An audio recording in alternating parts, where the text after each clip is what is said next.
Alright, just tell me everything you remember about your grandparents. My grandparents? All right. My first I'll talk about is my grandfather on my mother's side. We all called him Opa. His name was Christian, and he had a farm, but he didn't really much not care for farming because he done everything but farming. And he was a nice old gent, and he lived in the same neighborhood as we did. And I never really knew him. He lived in a little trailer house on our backyard, and that's about all I can tell you about him. He wasn't very sociable, because I mean we were a whole bunch of kids there, and that's about all I can tell. And my grandmother, they were divorced, and she fell and broke her hip. She lived to be 100 years old, and she was born in 1861. She died in 1961, and we used to go over there, but we had to go over there with our mother because Grandma just had a little house, and she was in bed at that time. They didn't have none of this stuff for people that broke their hips. So that's about all I can tell you about her, and that's a fact, hon. What about your grandmother on your father's side? Oh, she lived just down the street across the road from us. And my mother did not like her. We weren't allowed to go over there unless we went over there with our dad. This is my grandma, Stutelberg. And so when we would go over there, we would all have to just stand in the middle of the room. She was a stern lady, very stern, you know, and I only seen her maybe 4 or 5 times is all I ever seen her. And her and my dad, they talked, but us kids, we just stood there, and then Dad would go, and then we'd go with him. Oh, it was a different kind of family. You know, like I said, my grandma was Christian. She had a broken hip, and she couldn't get out of bed. We would stand in there and just look at her. And Grandma Stutelberg, she would say something, and we would answer her, and that was about it. It wasn't like grandpas and grandmas today, like you and I, Mike. It wasn't like that at all. You know what I mean? You didn't go nowhere, you didn't do nothing, because, well, like I said, my grandma died at 100 years old, you know. And she had a broken hip. And Grandma Stutelberg, I can't even tell you, I think I was in the Navy when she passed away. So that's about all I can tell you about them two. Any stories that you remember from your grandfather on your father's side? No, he was dead. He died in 1919. He died 10 years before I was born. Any stories from your parents? My parents? Yep. Well, my dad was a depot agent, one of the best guys in the world. Me and Dad, we worked together for 26 and a half years. Then he retired.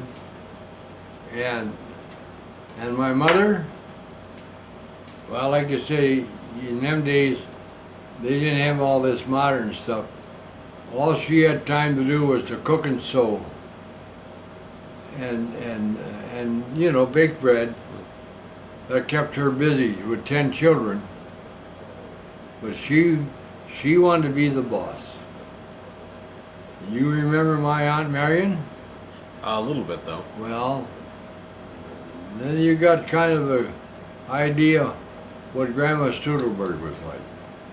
She was the boss. That's about all I can tell you about. Because in them days, it was just a lot of work, Michael. You know what? Like Wallace and I'd get home, we'd have to bring the wood in, the coal in, you know, for the evening. And if there was winter time, we had to shovel the sidewalks and everybody had chores in them days, Mike. You know, it was none of this modern stuff where you run the water down a pipe. You had to get the slop pail out and dump that in a pile in the backyard and get rid of it in the spring. That's about all I can tell you, Michael. It's a lot different than it was now. Yeah. Anything about your uncles on either side? Aunts and Well, uncles? I never, Uncle Frank, the only time I'd see him, he lived in Iowa, and he would come up and see my dad, and then he would come in the depot, and he would holler, "Where's my boy Gordon?" And then we would talk a little bit and laugh. He smoked a big cigar, and then he would go. Then I wouldn't see him again maybe for a couple of years. You know what I mean? It didn't have the stuff in them days like they got now, Michael. You know, the cars and stuff like that. It just wasn't all there. Yeah, no, it just wasn't all there. No, Any stories about your siblings? my boys. Siblings? Brothers Yeah. and sisters? Always, you mean, well, then my sister Hazel, she passed away at 97. She always was a very, very nice lady. All our family was very nice and friendly. We stuck together, and we done a lot of things together as a family. You know what I mean? If you celebrate a birthday, there was enough just to run. All us kids bring our wives and that. We had more people there than you needed already. You know, you didn't bring no other. And we just enjoyed it, you know. Ate and laughed, and we didn't go to no dances like they do nowadays. And I don't know. My mother really didn't care for that stuff, so we never really done it.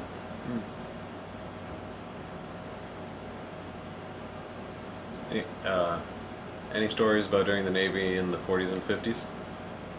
Oh, you mean when I was in the Navy? Yep. Yeah, I liked that. I was aboard the USS Echo, the US Donner. That was a dry ship, landing ship dry dock, where they drove. I was on an LSU at that time. You drove it right in the middle, and then they pumped the water out.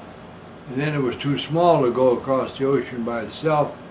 We would ride in that great big Donner, the dry dock ship, you know. And I was on a seagoing tug for a little while. We was pulling a dry dock. I was on the dry dock out to sea, and other than that,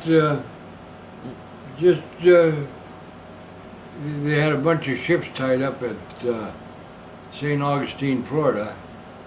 I lived there for a couple of years, and I served under Captain Brown.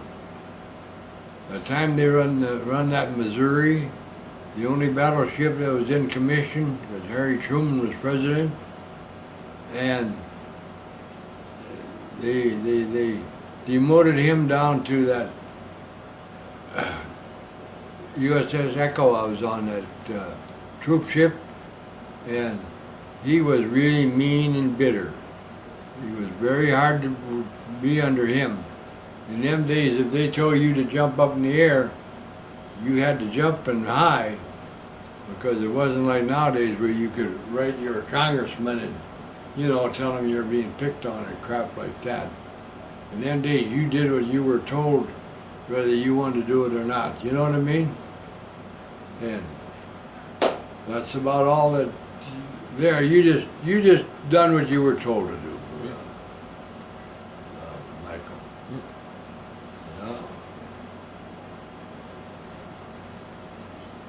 Any stories from Aggie's side of the family, from her relatives that you remember? Oh yeah, I loved her mom and dad. Old Bill, him and I, we used to go fishing with Walt Gosling, John Thomas, and then we would go to these little towns on Saturday and have a glass of beer in every one of them little towns. In them days, you know, them little towns like Belgrade and all the line on 55, they all had a couple beer joints, and we just had a real good time with them guys, you know. And Grandma Schroeder, I used to go over there and the boys used to mow the lawn. Bruce and Jeff used to mow the lawn for Grandma, and then we'd have tea with her, and then we would go home. In the wintertime, after old Bill died, her husband, she lived with us, you know, for a while, and then she'd go home, and then she'd come back. That's just the way it was. Yeah. That's about all I can tell. In them days, there wasn't much going on, Michael. You know, other than what you did right in Clark City, you know what I mean? Yeah. And it was an everyday thing you did, you know. You helped the older people, and if the neighbor needed help in mowing the lawn, we'd push the lawnmower for him for a while, and you know, it was just that way. Oh, that's about all I can tell you, son. So, tell me about Uncle John, from what you remember about him. I'll tell you what. Uncle John? Yeah, he was a mailman, and I used to see him in the post office getting the mail ready to go. He had that old Model A mail cart, and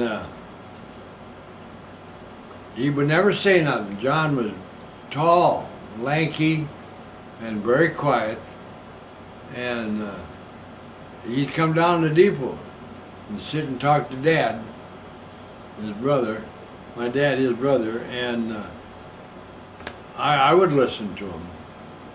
And I used to smoke a cigarette once in a while, see. And one time John come in there very quiet and sat down there. Him and my dad were talking very quiet, and then I heard him, or someone told me that he told my dad he had cancer. Well, in them days, there was no cure for that, you know. And after that, I even quit smoking. So, I mean, it just was that way, you know. He just come down to once in a while. Like, we didn't visit back and forth. You know what I mean? Like, well, like I come over to your house, your dad's and mom's house, you know, and me and Margie first, and then me and Aggie, you know, first, and then me and Margie. It just didn't work that way. You know what I mean? You just didn't visit. No, you just didn't visit. In them days, you know, in the 40s, gas was rationed. You got 3 gallons a week if you had an A stamp. There was a B and a C. The doctor got a C stamp. That was all the gas he needed. And that's just the way it was, you know. And like I say, if you run into them on the street and they accidentally talk to you, you'd naturally you would, you know, show them courtesy and talk back. And you didn't have much to say to them because, you know, they all had their own families. The minute you get done with work, they went home. You know, everybody had a big garden. Yeah, I bet Grandma Rose had a big garden, you know. So, it just was that way, you know. No, it just was that way, big guy. No, it just was that way. No, I liked your Grandpa Warren. I thought he was the nicest guy around. I had more fun with him when we'd go down to Texas, you know? I remember. Oh yes, he was just great. Boy, oh yeah, you were just a little wart. You know. I Yeah. forget when we. Huh? What year did we stop going to Texas again? What's that? What year did we stop going to Texas again? What stopped me from going to Texas? Or what year did we stop going to Texas? Oh. Ah. Well, what was it again? Your mother, I think your mother, she had quite a time with that homeschooling, you know, with Heather. Yep. And it just worked better, you know. But you guys went down there, what, 3-4 years with us. Remember that? Yep. Yeah, I loved it when you were with us. Boy. Same. I have a lot of fun memories. going Yes, to you Texas, betcha, so- Boots. That was, I enjoyed that. No, I liked that. And your dad, he could play golf, you know? Yep. Yeah. And the first time we went down, Grandpa bought that new red car, remember? Oh, I remember that. Yeah. And then we was going to Texas, we had that blowout Mm. on the rear tire. Yeah, we couldn't even buy a tire. Let's see where we were, I think in Missouri. Had to buy a second-hand tire so we could get to Texas. And then we didn't stay very long. Your mom wanted to go home for some reason. She had to do something. So we all jumped in the car and went home. Yeah. Yeah, that was the way that worked. How did you meet Grandma Aggie? How'd I meet her? Yep. I'll tell you what. She came in the depot one day and she had a parcel shipped in, and I didn't really know her, but I kind of teased her at the window, you know, and got the bill for her to sign to pick it up, and I don't know, after that, she was such a nice lady, I just liked being around her. I did. I just liked being around her. And bingo. I never planned on getting married, but I did. Yeah, I did. Well, How did your parents meet? Do you remember what they said? no, my dad was very private about that. I used to laugh and kid with my dad and stuff like that about little Alan, you know, and the way he was acting. But I never ever kidded him about or asked him how he ever met Ma. I never did. Yeah, I never did. Yeah. No, I never asked him how he met Mom. He loved her. Did he ever love her? Boy, oh boy. Yeah, he loved her. Any stories about my dad that you remember from growing up? Little Alan? Or my dad, Scott. Oh, yeah. Jeffy. Yeah, he, what's that? Bruce, Jeff, and then Scotty.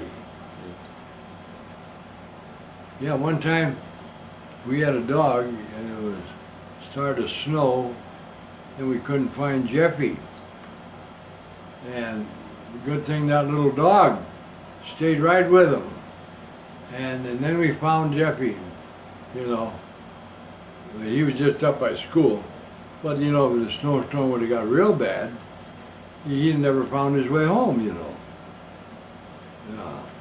So that's, well, and your dad, he just liked to play in the neighborhood and stuff like that, you know what? Yeah. No. No, Aggie was a very good mother. she kept track of all them boys, you know? Yeah. No. So, two of your brothers, Bud and Les, both of them served in the war? Oh yes. Bud was in the army. He landed in Africa. Then they landed in Italy, and he landed in France. He was in, what's that, General Patton? Patton, yeah. He was in General Patton's corps. Yeah. Yeah, Bud, and then when he come home, he would never talk anything about it. You know, he was just so glad to be home. You know what I mean? And Les was in the Navy. He was aboard a destroyer that got hit by one of them Kazi-Com pilots, you know, the suicide mission. Yep. Plane slammed right into the side of the ship. So, yeah, that was, yeah, they was just right in the middle of it. And Les was in the Pacific and Bud was in the European. Did either of them write home? Oh yes, yes, yes. No, yeah. What did they write home about? Well, you never seen the letters, because when you got a letter in them days, anything that was mentioned about the war or anything like that, they cut it out, you know. So you might have a letter with maybe a whole line out of one and down below and part of another line. They censored every bit of it, you know what I mean? That was a lot different in them days, you know. Yeah, they censored all the mail. Yeah. And everything was rationed. Gas was rationed, meat, cigarettes, everything was rationed in them days. But we still had plenty though, you know what I mean? Yeah. Living out here, you could buy a pig from a farmer, and you always had plenty to eat, Greg. And Bradley, and we always had big gardens, you know what? A big garden.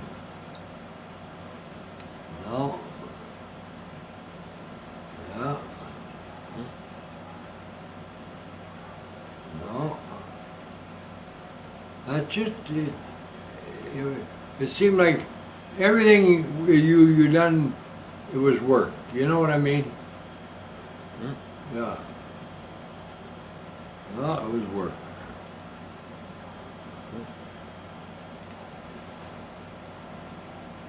So that's about all I can tell you, big guy. Any stories from school that you remember? You mean what I did? Yeah. Yeah.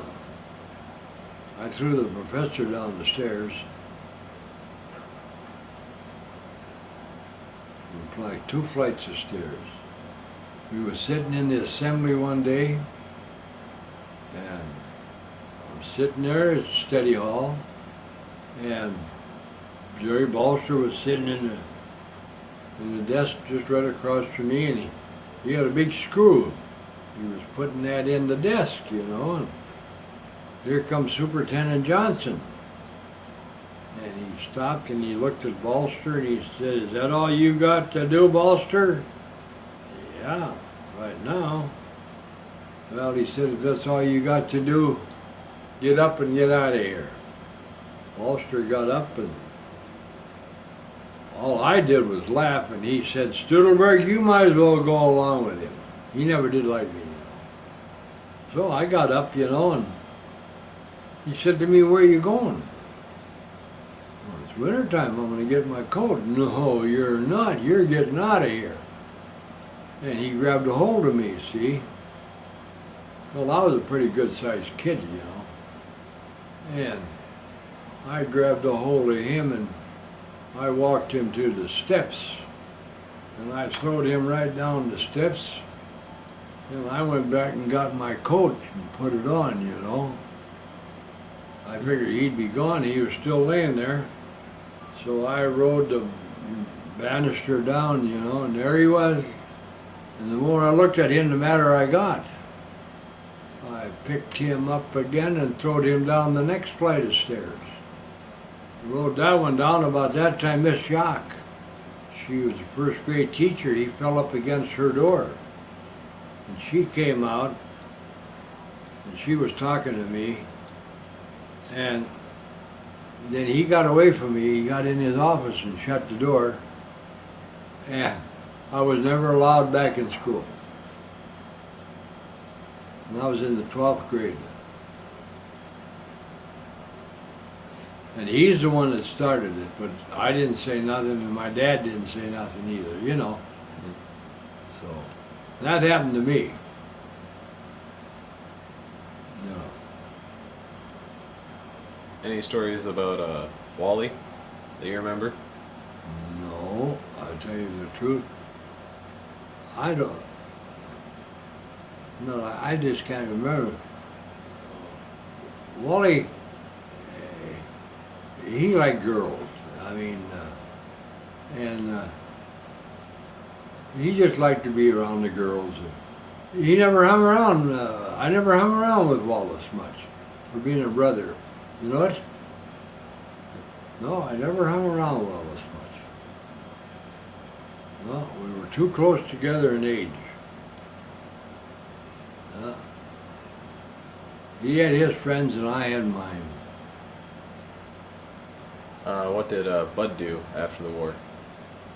Oh, Bud owned the city tavern, and he owned the dray line, and he owned a cafe, and he worked in the elevator, in a number of elevators. He worked even for the one in Lake Lillian, that big one in Lake Lillian. And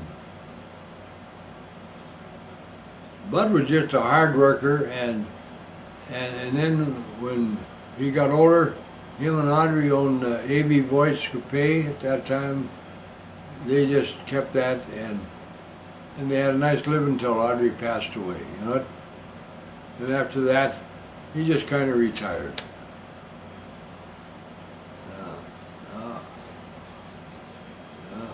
What did Les do after the war? Well, Les worked for the U.S. government. He was in the cities. We got to see Les maybe once a year if we drive down there. You know what I mean? Yep. My mother, and then she'd ask me to drive, and I would. And then we'd all go down and visit for a day, and then I'll come back. That'd be good for another year. Yeah. No, that's the way it worked. It just seemed to be that way, Brad. I mean, yeah, Michael. Yeah, you visit for a little while, then you go. What about Ken or Bobby? Well, Bobby was young, and Daryl. They were younger than the rest of us, you know. So we treated them real nice, and we'd buy them an ice cream if we got a nickel. But other than that, you know, they were just around us, you know, when we were home. Yeah, they were just around us. But you know how that is with you and little Sean. You know, you in them days, there were so many you didn't do no hugging, but you just enjoyed being by them, you know what? Yeah. And Alan was a baby. We used to call him Honey Boy.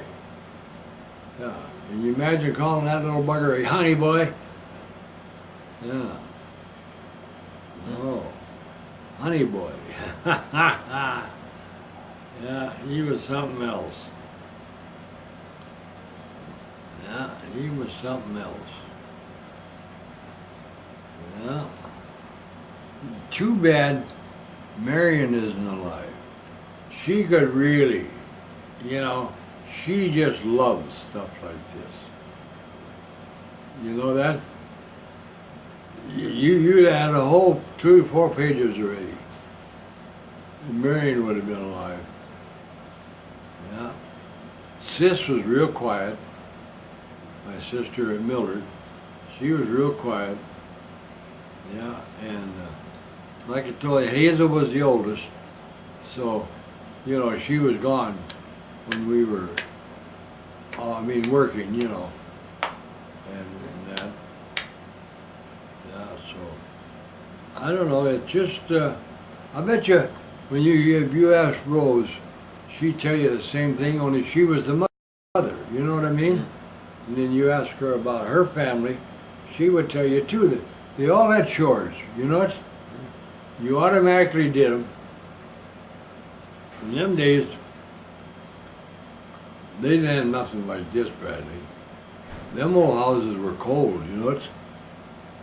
Boy, you used to sit at night, them big old coal stoves, they were just a humming. Yeah. Then get up in the morning, it was so cold, my dad would get down and start the cook stove, and then they'd call us to get ready for school. We'd all run downstairs and stand by the cook stove and get dressed, you know, to stay warm. Yep. Yeah. Yeah. Oh, no. When did you buy the house in Clare City? Huh? The house in Clare City? The one that you moved out of before you went to the, moved to Wilmer? Oh. Aggie bought it. Aggie went. I come home one day and she said, Gordon, I went and purchased a house. I said, where? George Cray's house. I said, you did? Yeah. She always liked that place, you know. And now there was a house that was cold until we remodeled it a little, you know, insulated and that. And other than that, I forget what year it was, to be honest. Well, you weren't even born when we lived there, you first, you know. Either was Heather. How old is Heather? 26. 26. 28, I mean. Or she will be. 28, okay. Yeah, we owned that house in the 70s. Yeah, I bought that house from George Cray in the 70s. Yeah. No. God, I love that. When your mom and dad used to come every weekend, that was so much fun.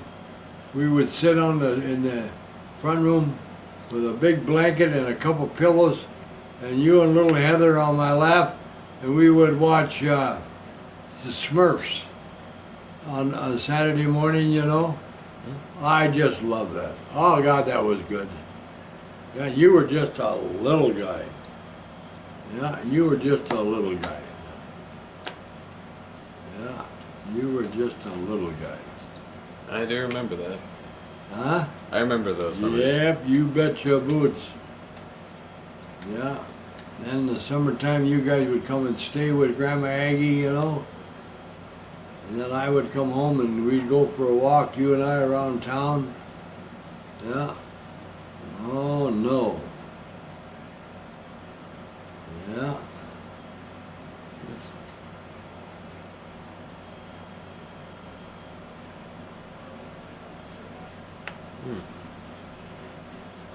So what other stories do you remember about being in the Navy in the 40s? I tell you, other than you know, going to sea and working on the docks, sometimes the ships were pretty rusty. I was in charge of a spray team, paint team, you know, and after the boys would chip all the rust off and paint it with red lead to keep them from rusting again, then I'd come along with the boys and we would spray them the regular color they're supposed to be, you know, and the inside too, you know, the officer quarters and that's what I did. I was in charge of a spray team, you know. Yeah, I run a spray team. Yeah, that's about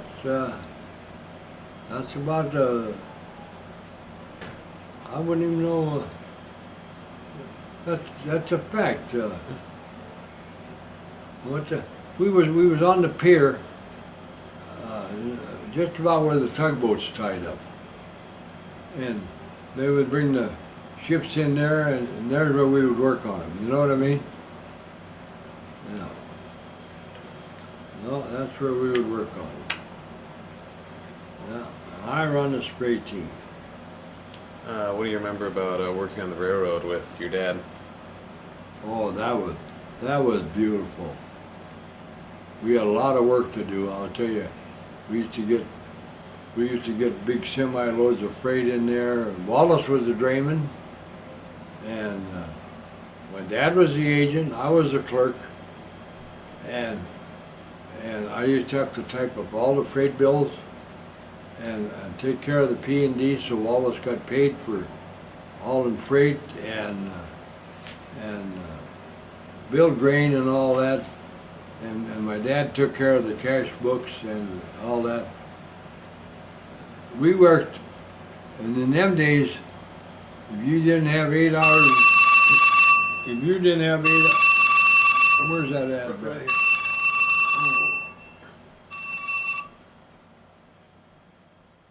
Hello.